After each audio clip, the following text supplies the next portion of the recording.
Boa noite a todos. É realmente uma alegria poder atender o convite da casa. Eu sempre gosto de lembrar para mim mesmo que uma palestra é um momento de terapia para o próprio palestrante.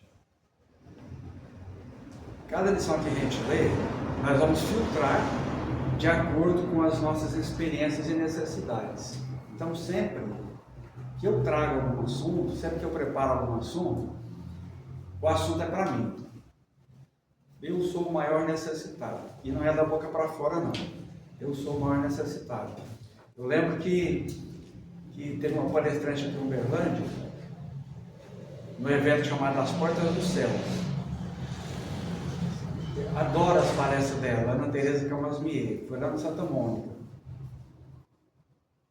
E ela havia perdido um filho há pouco tempo, quando ela fez a palestra lá para a gente. O filho dela havia desencarnado há alguns meses, e ela iniciou a palestra dizendo para nós que ela se sentia uma fraude, porque ela fora falar para nós de esperança, de fé, e ela disse para nós assim: tem dia que a cama não me deixa levantar, a cama me abraça e eu não consigo sair.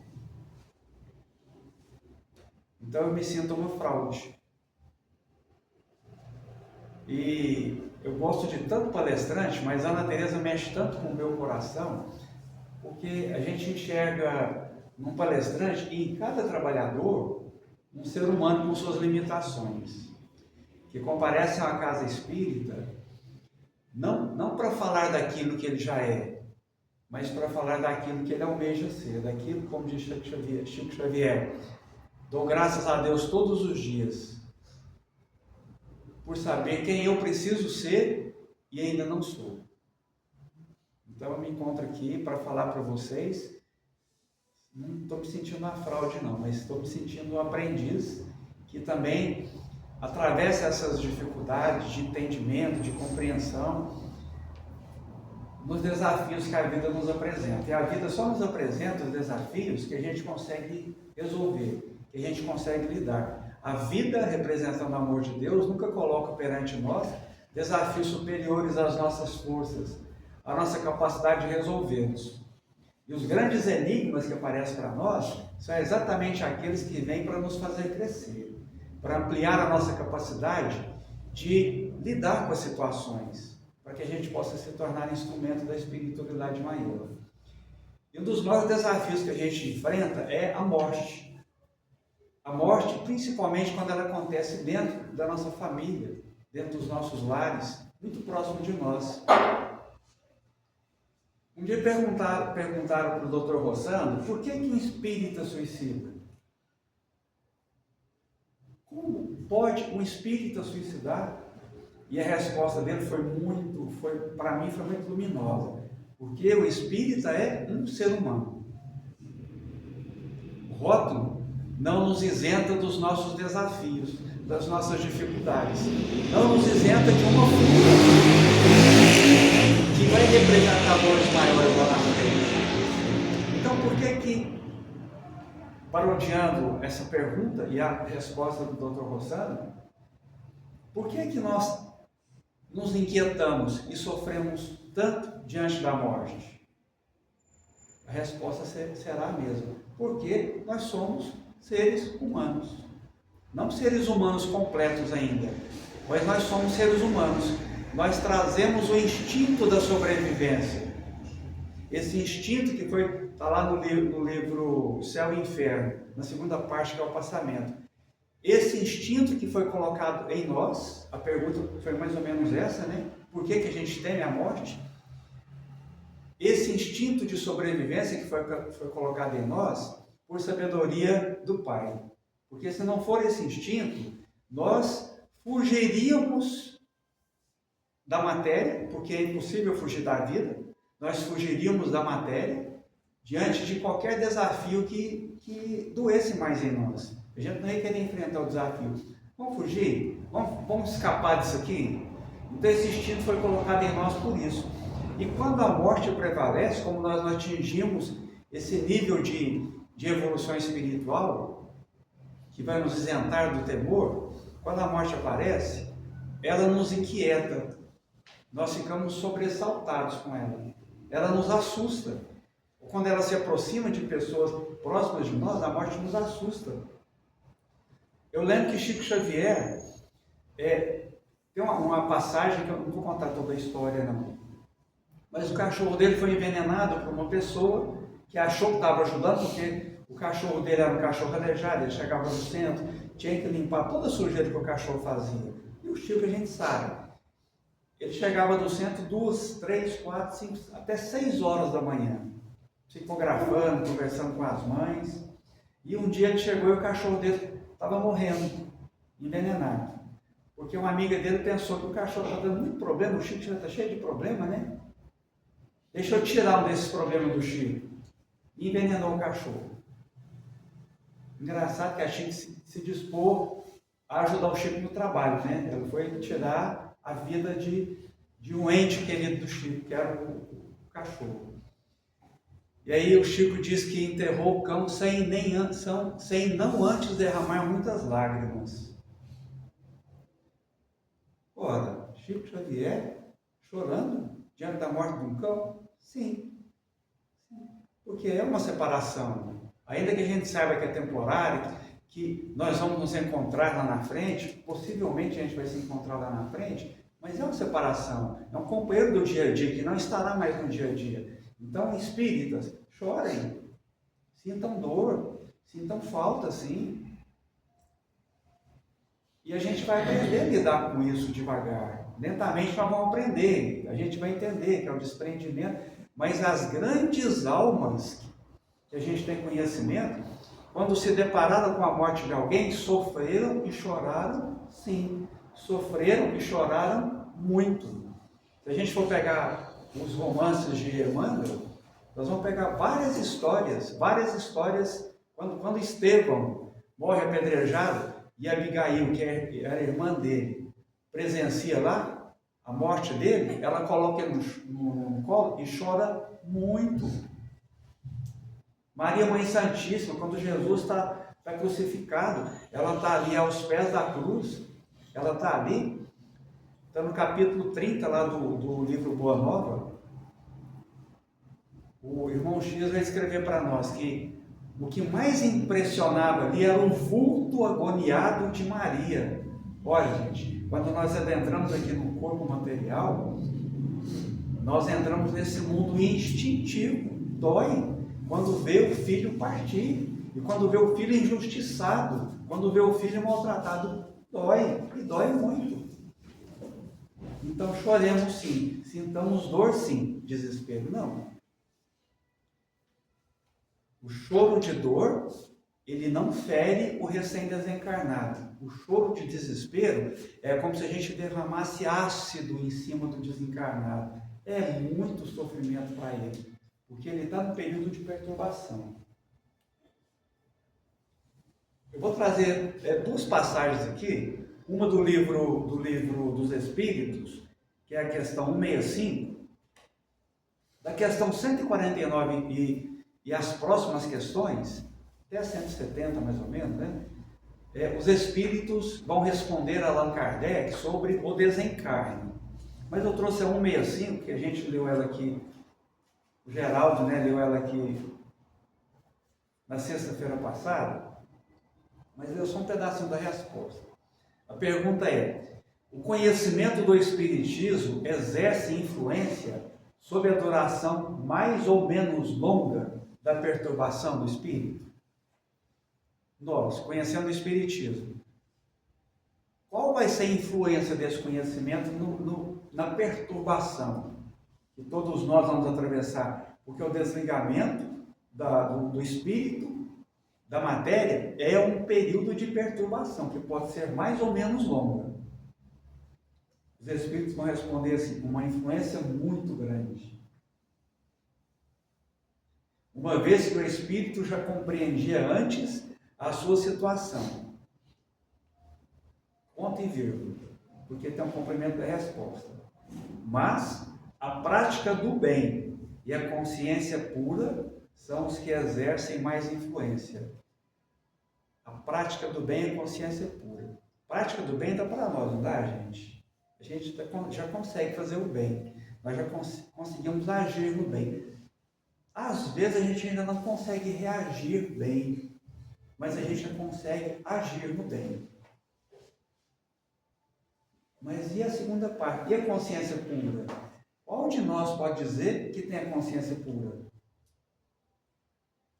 No momento de desencarne, quando a gente estiver partindo para o outro lado, quem pode dizer assim, eu estou de consciência pura, Daqui a pouco a gente vai ler a passagem do livro Voltei. Da boca para fora está todo mundo com consciência pura, hein, gente? Da boca para fora. Mas sabe quando tiver só nós conosco mesmo? Porque o desencarne é uma passagem pelo interior, pela própria consciência. Quando a gente vai fazer aqueles questionamentos que a gente não fez durante a encarnação. Lá nessa hora a gente vai fazer. Consciência pura é aquele que fez tudo o que estava ao seu alcance, que aproveitou todas as oportunidades para fazer o bem, que não guardou ressentimento de ninguém, que não tem mágoa de ninguém, que perdoou todo mundo, e por aí vai. A gente está longe da consciência pura. Mas dá para melhorar isso um pouquinho? Ou só dá para falar, não, o negócio está ruim mesmo, o negócio está complicado para nós. Mas dá para melhorar um pouco. Dá para a gente ir consertando no dia a dia aquilo que a gente já consegue fazer, melhorar aquilo que a gente já consegue melhorar. De vez em quando alguém próximo de nós vem conversar com a gente. Eu lembro que uma experiência que eu tive de consciência pura, né? Uma experiência que eu tive de consciência pura. Um dia eu trabalhava no banco, eu estava na gerência, saí do banco, pedi licença, eu voltei 2 anos depois, quando acabou a licença. E fui trabalhar no caixa, não era gerente mais não. E tinha um rapaz, dono de um bar, lá no Custódio Pereira. Ele chegou para mim e falou assim, hoje eu consegui te perdoar. Falou para mim, faz 20 anos que eu estou trabalhando para te perdoar. Eu falei, me perdoar o que? Eu nunca te fiz nada. Mas não é assim, gente. Quem bate nem presta atenção. A gente dá respostas ríspidas, ásperas para as pessoas. Não dá atenção para a fala das pessoas. Isso magoa, isso fere. E as pessoas fazem isso conosco também. Sabe? É um bate-volta mesmo. Mas quando a gente faz isso, a gente nem observa. E às vezes aquilo machuca muito a pessoa. Eu falei, me perdoar de quê? Eu cumprimentava, conversava com ele normalmente. Ele falou assim, 20 anos atrás, eu saí num plano de desligamento aqui da universidade. E fui montar o meu bar. E faltou dinheiro lá para montar o bar. E eu vi, se você estava na gerência, eu vim conversar com você. E você não quis me prestar o dinheiro. Nem lembrava disso, vou lembrar disso. Ele lembrava de tudo, ele lembrava da roupa que eu estava. Eu estava naquela mesa ali, ó, você estava com a camisa assim, a calça assim, estava sentado ali naquela mesa. Foi, vixe, está parecendo mulher lembra de tudo, dentro de detalhe tudo, né? Não lembra não. Eu falei, vixe, mas ele lembrou de tudo mesmo, ele está machucado mesmo. Aí eu fui explicar para ele, olha, na época, a nossa primeira tendência é querer justificar, né? Ninguém pede desculpa, não, você me desculpa, né? Eu falei, não, eu perdi uma grande chance de exercitar essa parte, de pedir perdão, de pedir desculpa para a pessoa. Normalmente a gente vai justificar, porque eu estava nervoso, é porque eu estava cansado, é porque eu estava com sono, é porque eu dirigi a noite inteira, é porque o salário atrasou, porque a gente sempre vai justificar. Quando a gente perde uma grande oportunidade de fazer uma introspecção, tá? De exercitar. Depois eu vou saber se eu estava errado ou não, mas eu fui me justificar. Eu não era gerente, eu estava ocupando a vaga de um gerente, que naquela época estava de férias, e eu, como substituto dele, não tinha os poderes que eles tinham para emprestar dinheiro. Naquela época não tinha, o crédito era muito restrito. E eu não tinha. Contei isso para ele. Ele falou para mim, não, então eu fiquei 20 anos gastando energia, com raiva à toa. Por que eu não fiquei sabendo disso 20 anos atrás? A gente faz muito isso, né? Faz muito isso. E aqui no complemento, Allan Kardec vai fazer um comentário que vai interessar para nós aqui. No momento da morte, Tudo a princípio é confuso. A alma necessita de algum tempo para reconhecer-se. Ela se acha como aturdida e no estado de um homem é o estado de um homem saindo de um sono profundo e que procura se dar conta de sua situação. A lucidez das ideias e a memória do passado lhe retorna à medida que se apaga a influência da matéria, da qual se libertou, e se dissipe a espécie de neblina que obscurece seus pensamentos. Complementando a resposta, sintetizando a resposta aqui, os Espíritos vão dizer para Allan Kardec, aliás, Allan Kardec, né, vai esclarecer para nós, que esse período de perturbação é variável.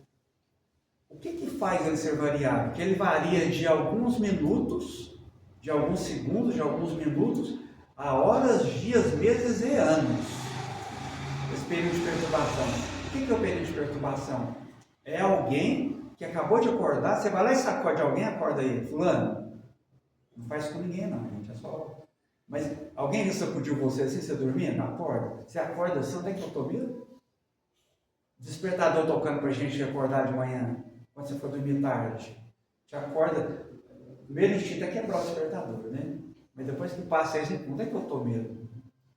E quando ele retorna à tarde?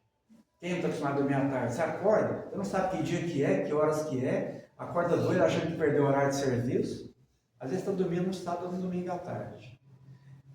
É isso que o espírito passa por perturbação. Ele não tem essa noção exata. Esse estágio de perturbação, ele pode variar, então, de segundos a anos. O que faz variar pouco para o muito? É o apego que nós temos à matéria. Lá fala, o apego à matéria ou à sensualidade. Então imagina alguém que trabalhou a vida inteira com o plano do corpo, cuidando do corpo, tudo dele é o corpo, ele tem que ficar bonito, forte, magro, e tudo dele é o melhor, gasta uma fortuna, de repente ele desencarna. Ele não se preparou espiritualmente para viver em outro plano. Ele se preparou espiritualmente para ficar preso na matéria que ele cultua, que ele viveu sua vida material. A prática do bem. Quando eu pratico bem, eu não estou fazendo para os outros verem, não. A gente já conversou isso aqui, já até conversou isso aqui na sexta-feira. A prática do bem, ela traz uma preparação para que eu possa lidar com coisas espirituais. Eu parei de lidar só com matéria. Mas eu fui lá e dei um prato de comida para o outro. Era matéria. Mas eu estava fazendo, se eu fiz de coração, estou fazendo bem. Estou me preparando, eu estou me habilitando para viver em outra dimensão. Fora da dimensão material, que é a dimensão do amor. É isso que vai influenciar. Quanto mais apegado à matéria... Pensa bem, gente, uma mãe que vigia os filhos 24 horas por dia, desencarnou. Quando ela acordar, qual que é a primeira pergunta dela? Cadê meus filhos? Meus meninos, foram para a escola? Já jantaram? Já dormiram? Onde é que eu estou? Cadê os meninos? Eu quero ir lá, quero ficar com os meninos. Por isso que a necessidade de que a gente, nós, como familiares que ficamos, a necessidade que nós façamos prece, e a nossa prece, ela precisa funcionar como um bálsamo para a pessoa que desencarnou, porque ela está num estado de perturbação. Ela não tem noção do que está acontecendo com ela. Ela está tonta, ela está fora do ar, ela está desequilibrada. A prece é como um bálsamo sobre a pessoa. Sabe? Aquele calor e liga um ventilador e refresca. A prece é isso. Aquela prece de saudade, mas aquela prece de resignação diante do que vai acontecer com todos nós. Olha que coisa engraçada. A única certeza que nós como encarnados temos aqui qual que é? Da morte do corpo físico. Isso a gente tem certeza. E a gente não consegue viver com essa convicção. Nós nos apegamos às coisas pequenininhas, mínimas. Então o convite que fica para nós aqui é que a gente analise a morte sobre 3 aspectos. O primeiro aspecto, aquele que desencarnou, ele foi para algum lugar. Para onde é que ele foi? O que eu posso fazer para ajudá-lo? Posso fazer alguma coisa? A gente acabou de falar. Prece, bons pensamentos. E de vez em quando a gente nos pegamos conversando do morto e colocando defeito nos mortos, né? Ah, fulano, vou te falar uma coisa. Nossa, fulano. E aí à noite, isso tem em histórias dos livros de André Luiz. Aí à noite, o fulano vai lá na minha cama conversar comigo. Ele fica lá esperando eu sair do corpo durante o sono, e eu entro num pesadelo. O fulano vai lá para esclarecer. Olha, para você esclarecer para o Will que o que ele falou, ele não tem conhecimento de causa. Então eu fico lá esperando. Eu não saio, eu entro num pesadelo. Aí eu acordo, lá nos livros de André Luiz tem essa história. Aí a pessoa acorda no Missionários da Luz. Ele acorda porque ele falou mal do amigo dele. O amigo dele, quando foi dormir, o amigo dele estava lá no pé da cama esperando ele. Ó, que ele sair do corpo, o amigo estava lá e voltava. Aí o André Luiz, meu companheiro, acorda ele. Vamos acordar ele aqui, né? Porque ele tinha que sair para fazer um curso conosco hoje. Mas a situação que ele está, porque eu não vejo a língua dele. Aí acorda ele, a primeira coisa que ele pensou: o que será que eu jantei hoje? Pesadelo é porque eu jantei. Nem pensou, será que eu falei mal de alguém, de algum amigo meu? Então, sobre 3 aspectos. Analisar a reflexão nossa sobre a situação de quem partiu, pode estar no estado de perturbação, de inconsciência ainda. Ontem o Carlos, né, o seu Carlos, esteve lá no centro, lá no Macarica, e ele esteve falando um capítulo lá dos mensageiros. O capítulo chama Os que Dormem. Aqueles que não acreditam em vida após a morte, quando se encarnar, vai dormir. Aquele que vai pensar assim: depois que eu morrer, acabou mesmo? O André Luiz chega num pavilhão enorme, um pavilhão com 3.000 metros, tem 1.980 pessoas lá, nesse estado de sono profundo. Ele leva um susto. Quando acende a luz, ele leva um susto. Que tanto de morto aqui, não. São espíritos que desencarnaram, não acreditavam em vida após a morte, e estão num estado de perturbação, num pesadelo constante. A outra questão é, quando eu analiso quem partiu, quem desencarnou, quem morreu, o que isso muda em mim? Para que a gente está ouvindo essa fala aqui hoje? Nós sabemos que nós vamos nos reencontrar com as pessoas que nós amamos ou que nós odiamos. A gente vai encontrar. Odiou ou amou, vai encontrar. Não tem jeito. Por isso que é melhor resolver os ódios aqui agora, né? Os ressentimentos, as mágoas. O que isso vai mudar na nossa vida? O que eu estou preparando de levar de bagagem quando eu desencarnar? Será que eu vou precisar passar pelo umbral? Tem gente até falou do umbral aqui na sexta-feira. Será que eu vou passar pelo umbral? Para descarregar no umbral os ressentimentos, as mágoas, os ódios que eu estou carregando? Por que eu já não procuro resolver isso aqui agora? Porque eu lembro disso. Não estou libertando ninguém. Por que eu já não me liberto disso? Aqui no livro Voltei, ele é ditado por Frederico Figner, irmão Jacó, psicografia de Chico Xavier. Só relembrando, ele era um espírita, vice-presidente da Federação Espírita do Rio de Janeiro, médium receitista, tinha um mentor espiritual dele, que era o irmão Andrade, é um dos que vai receber quando ele desencarna. Foi diretor da Federação Espírita, vice-presidente, médium receitista, com mediunidade extraordinária, coordenava curso na Federação Espírita, que a essa época, quando ele desencarnou, era em 1947 que ele desencarnou. A Federação Espírita era no Rio de Janeiro. E ele falou para o pessoal amigo dele: olha, quando eu desencarnar, falava brincando, né?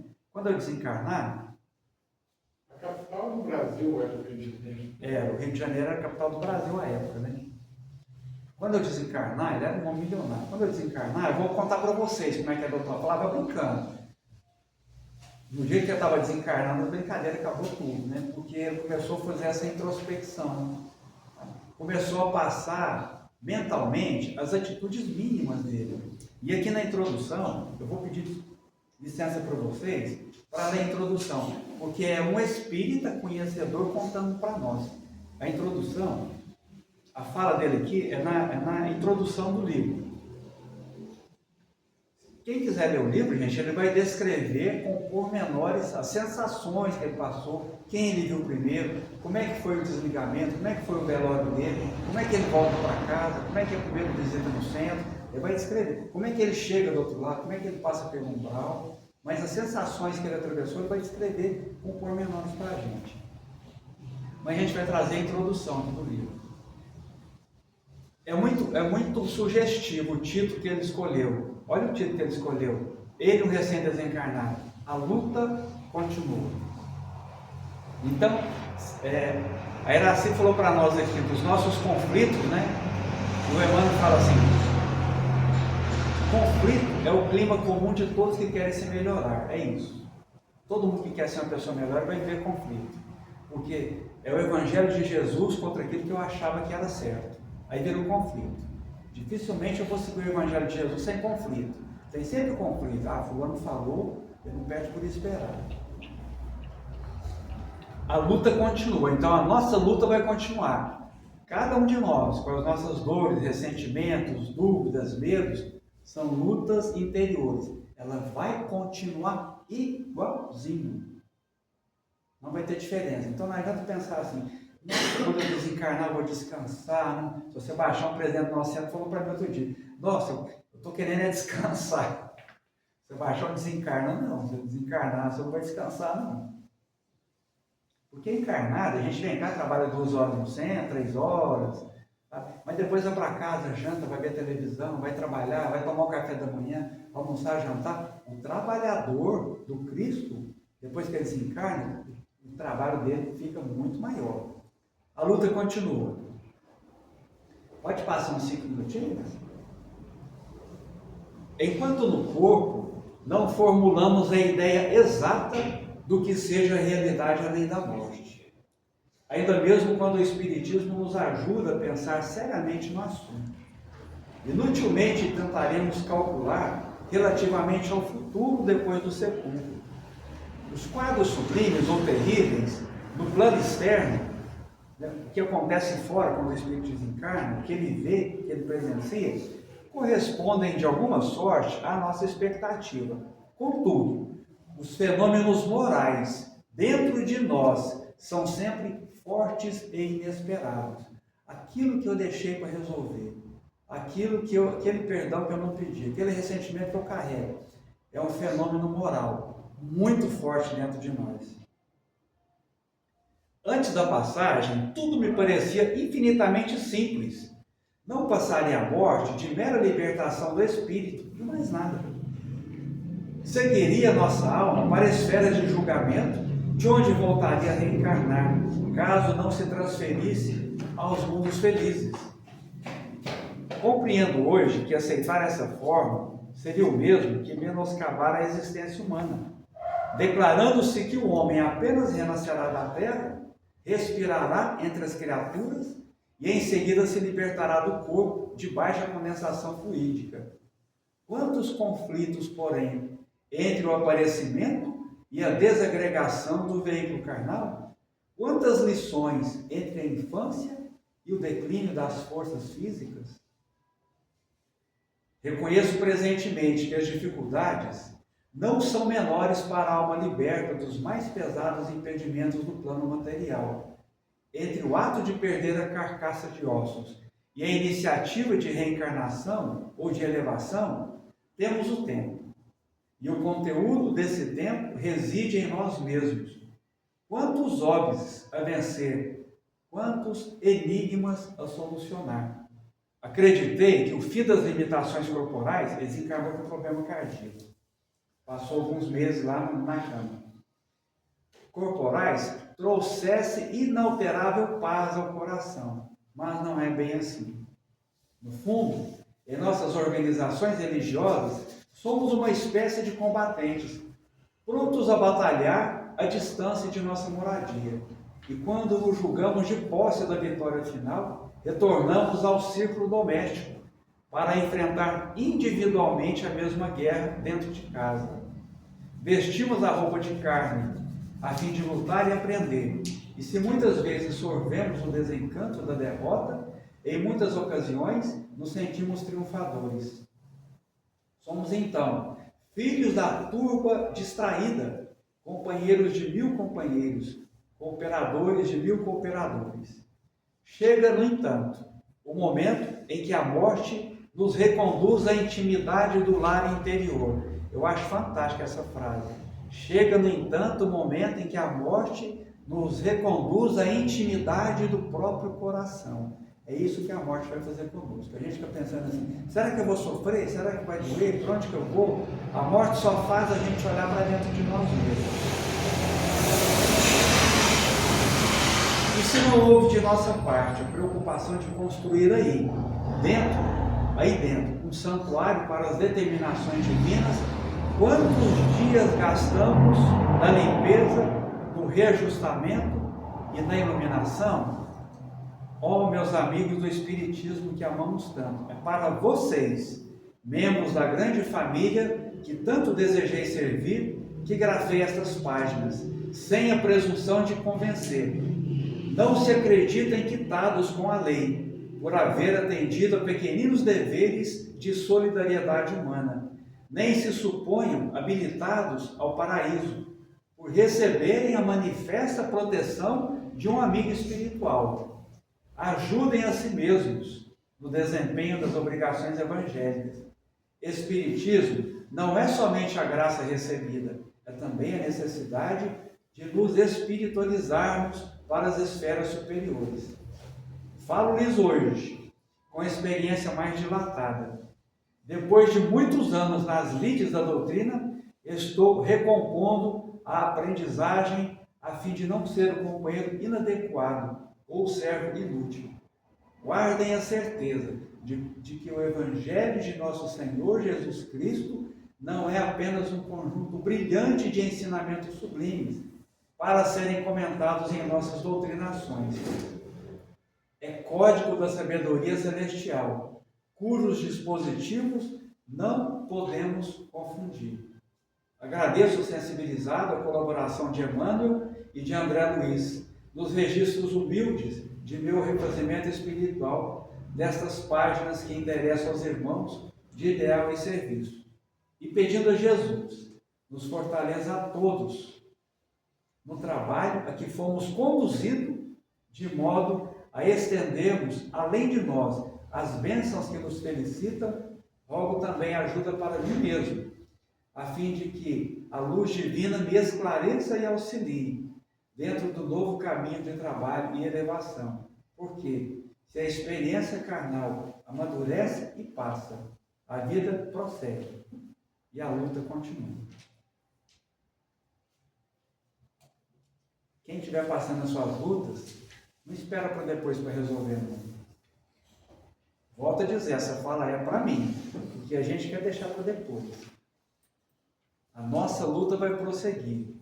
Que a gente não perca as oportunidades desse reajustamento, dessa visita interior, dessa conversa conosco mesmo, não para agradar as pessoas de fora, não para deixar as pessoas de fora felizes, mas para ficar em paz com a nossa própria consciência, dentro daquilo que a gente já consegue se pacificar. O recado era esse. A vida continua e a luta continua.